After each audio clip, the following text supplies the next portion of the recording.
This is it.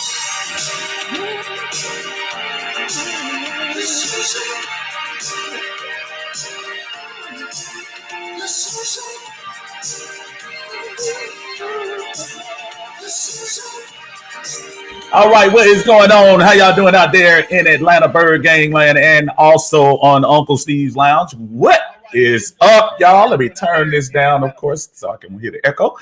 And also in Uncle Steve's Lounge, this is your Unc here on a Friday, November 18th. We are on the eve of the game against the Bears on Sunday. And I was playing in the background, this is it, because this is it. We're 4-6.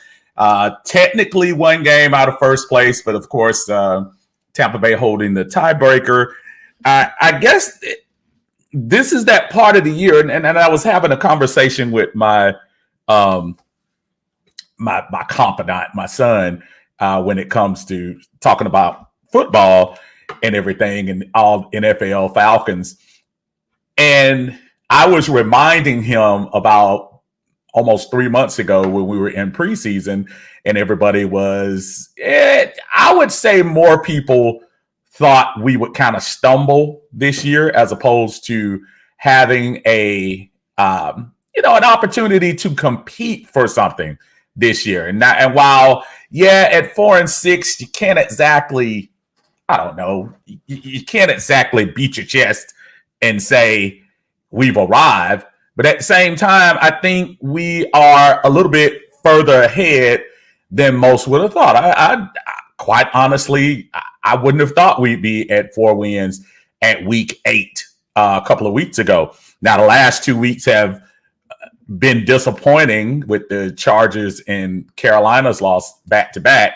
But we do have an opportunity to jump back on the saddle and ride and see what we have against a Chicago Bears team that obviously the storyline will no less be Justin Fields of the Chicago Bears. And in all circles, everyone knows that the Atlanta Falcons had an opportunity to draft him on the team. It's not really about that. That's not where I'm kind of trying to go with this. I guess I'm just trying to say that you're going to get a sample of what Justin probably would have been a year into the process. Like he was I think he ended up, what did he end up being? Like 12, 13? I can't even remember what he was. But the comparisons are going to happen, folks. Y'all might as well get ready for it. Open your mind up to it. Don't get upset about it. There's going to be a lot of Justin Fields this weekend on social media, especially in the Atlanta area, because there are quite a few folks, and I must be candid and say that I was one of them, thinking that Justin Fields would have been an excellent opportunity to put him on the bench at the time next to a veteran quarterback in Matt Ryan and kind of raising him up. Now, again, that's past. We've already gone over all of that. But when he comes in this week, he will be on the opposite side of our first round pick and number 4 pick overall, Mr. Kyle Pitts. And while Kyle had a really nice start last year with Matt Ryan throwing the ball all over the place, this year hasn't been getting those same opportunities as he was last year. I think he scored more touchdowns this year than he scored last year. But there's going to be a human comparison between the two. It's not anything anybody can help. We can't sit here and try to act like it's not the elephant in the room, but it is what it is. It's going to be Kyle Pitts versus Justin Fields because of what could have been. And And situating all of that is the poor play the last 2 weeks of Marcus Mariota at the quarterback position.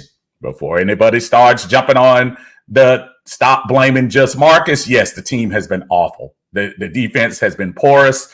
The only thing we had really to stand on is the running game. But we saw some relapses in the offensive line. I know injuries have hit us, but we can't excuse that because every other team has those injuries as well. So there is going to be a natural gravitation. You will see it tomorrow. You will see the dual cameras, one with Justin Fields over there throwing and one with Kyle Pitts stretching out or practicing or whatever he is. It's going to be a comparison. I'm sorry. That's just how it rolls. That's how the media builds it up. And that's how, quite honestly, fans do. We all are creatures of habit. We want to see a comparison. We want to see the what could have been in Justin Fields as far as that. And who knows? Maybe Chicago another way might have wanted to get Kyle Pitts. I don't know. But it's going to be, I look forward to this on Sunday, aside of the point that the Falcons really need to hammer down this win. But I do think don't get mad, don't get upset when you start seeing people show those comparisons. And judging by the way Justin Fields has been playing, boy, we better be ready tomorrow. Brother Winston is in the house. What's going on, man? How you doing today on this Friday, my friend? And Brother False Start is in the house too. What's good? I hate to want MM to have a bad game, but on the other hand, I want you to cash out on Vegas. Listen, man, look, you already know, and I've been waiting for this. So I'm sitting here waiting for it, man. And you brought it up, so I blame you for people. I was trying to pull it up and show y'all, but he's right. I'm waiting for this to hit, so I'm trying to show y'all. I'm sorry. You started it, brother. You started it. So here's my bet. Falcons regular season. Let's see if y'all can see it. There it is. Atlanta Falcons regular season 4.5. Now look what I also did below that, y'all. Look below. A $25 bet for the Atlanta, and that's why I only did $25. NFC South winner. Now at the beginning of the year, I was like, hey, I'm just in the place. I might as well throw it out there. But now, man, this is real deal, man. I'm kind of hoping these cats. I'm kind of hoping these cats come through now. So we'll see.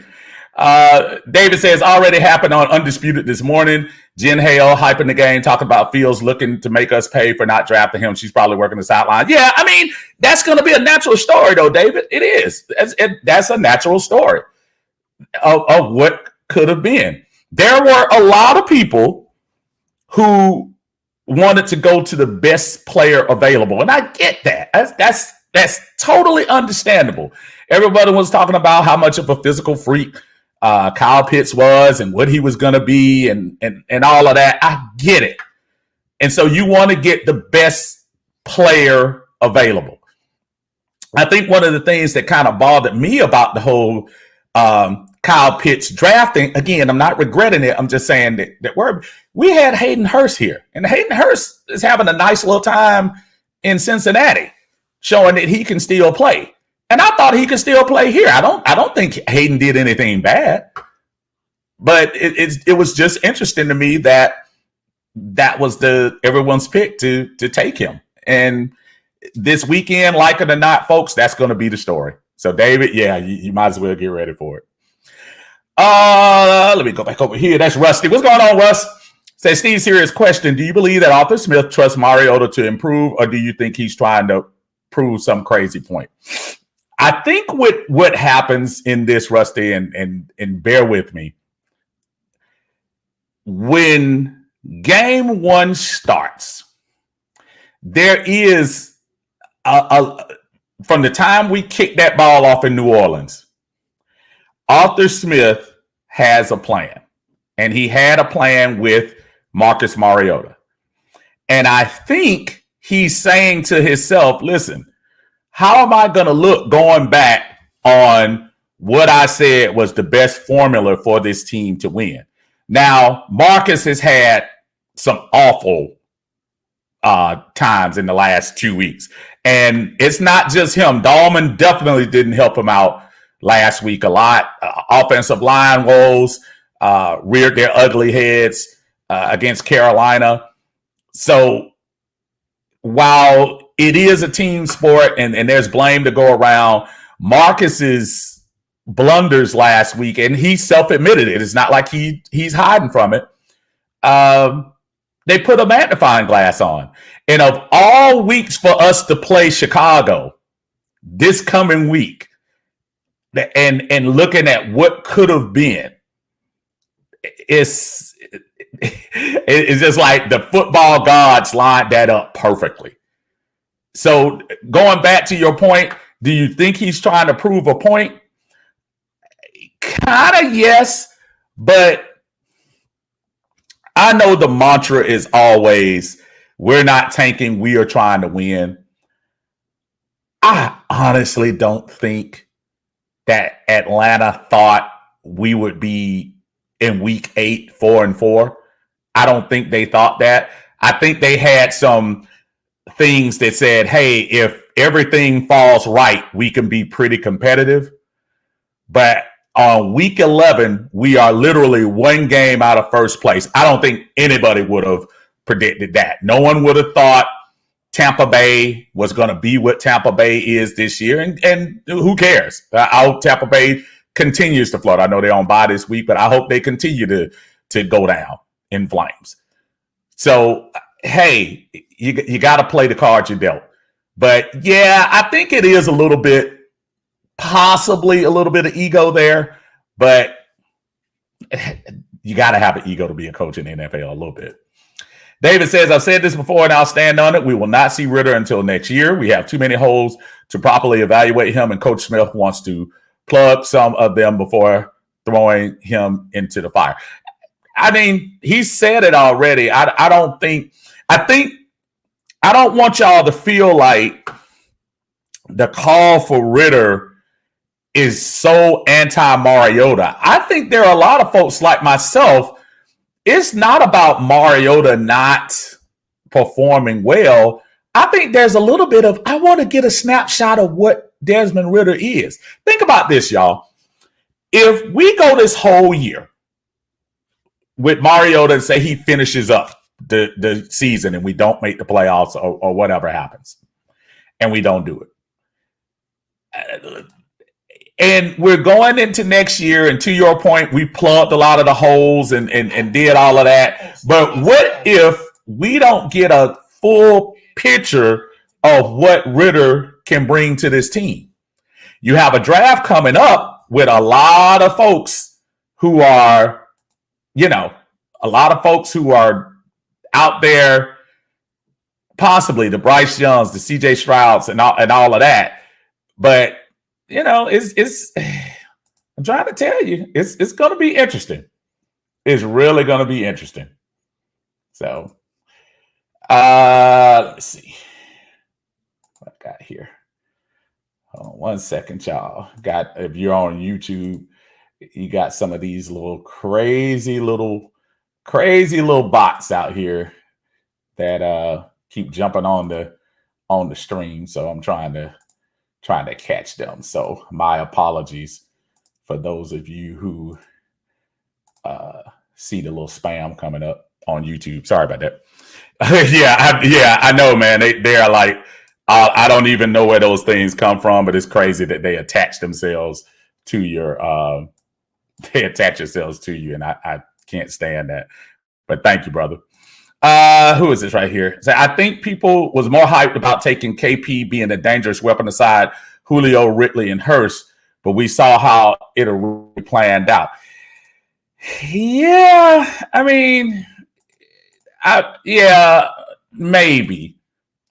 I think as a new I don't know, as a new regime, I was just never a fan of just trying to bring somebody in to help. I was more a fan of let's start this whole thing over and see what we got going more than anything else. That's where I was as far as the franchise is concerned. But if that makes sense, if that makes any sense. Sorry about that. That's Scooter. What's going on, Scooter? Yeah. So I get that. But man, I would have liked to see this franchise make a bold statement and say, you know what? As much as Matt Ryan is still on this roster, eating up this space, let's get that quarterback to say this is the dividing line with my squad, meaning Terry Fontenot. This is my team, and picking this quarterback puts a fingerprint on the Falcons going forward. That was one of the other reasons why I thought it was important for the Falcons to draft a quarterback then.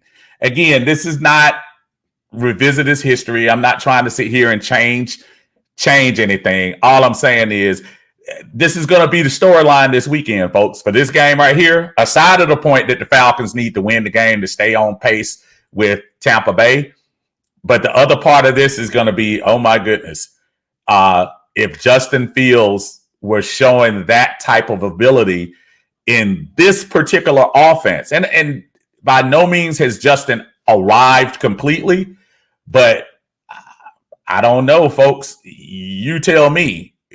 Don't you think the way we're running the offense, don't you think that this style that Justin Fields has, wouldn't that fit what they're trying to do here in Atlanta? I think it does.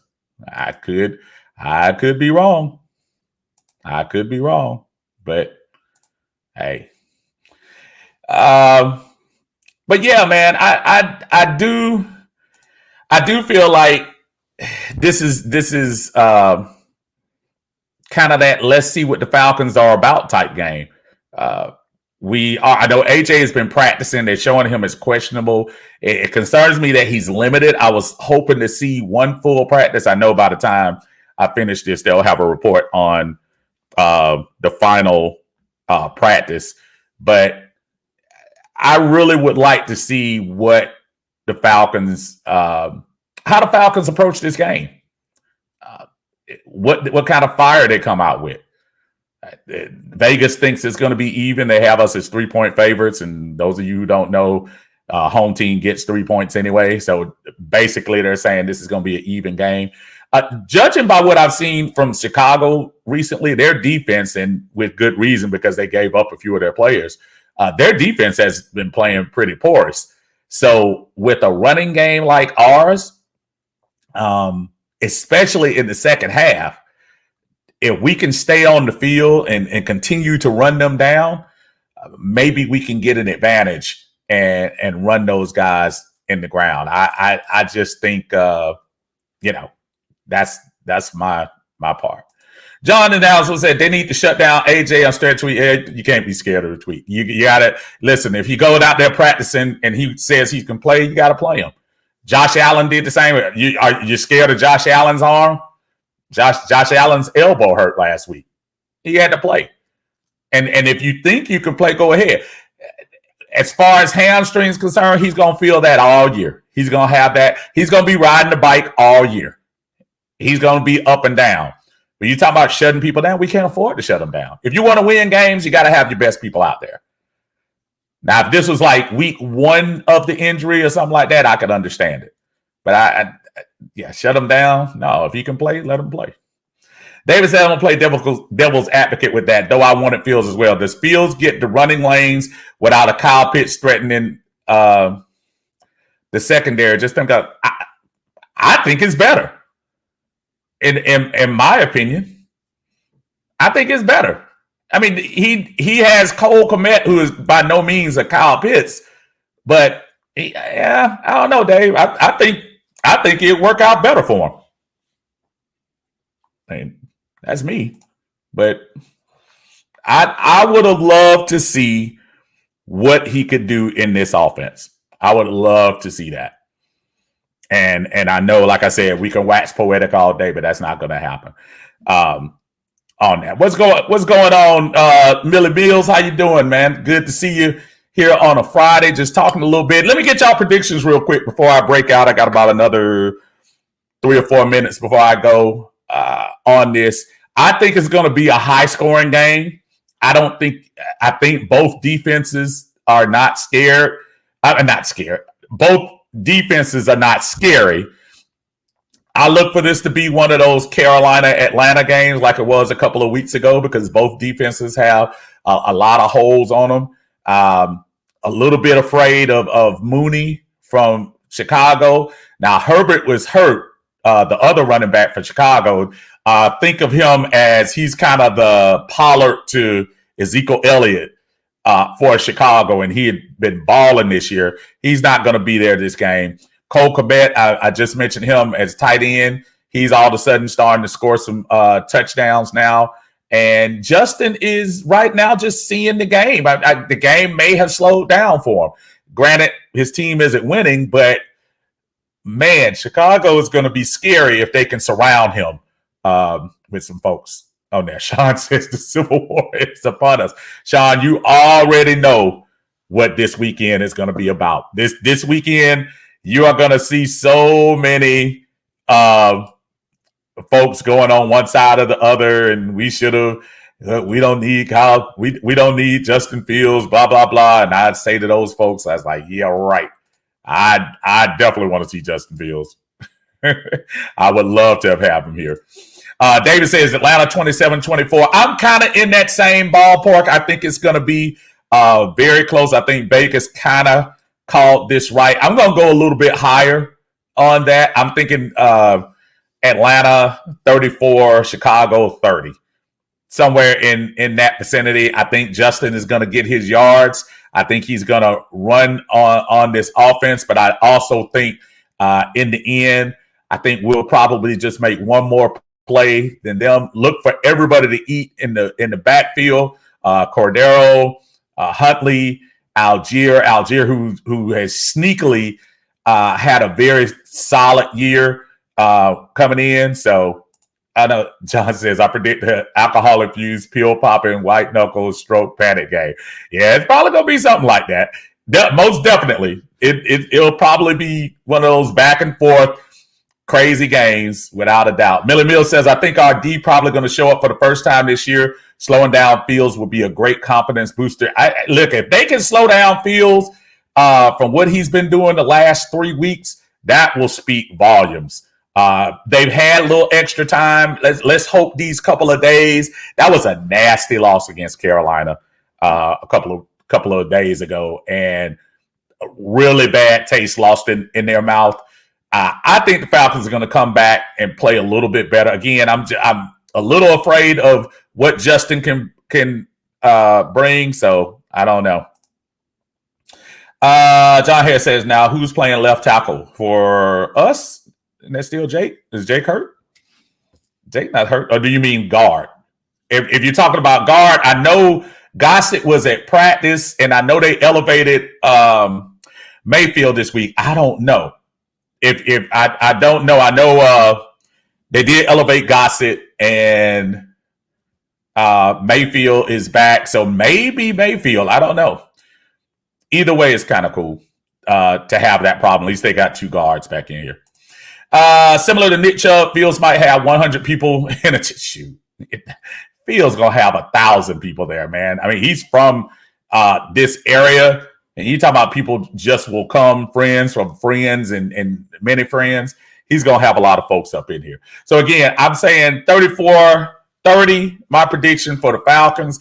I will be here in some capacity, one way or the other, on Sunday. Talk to you guys after the game. Until then, y'all have a great weekend. If you're down here, man, stay warm. This temperature is crazy. I don't think we don't have snow, but stay warm down here. Let's hope these Falcons come ready to roll. Until then, we'll catch y'all later on. Peace.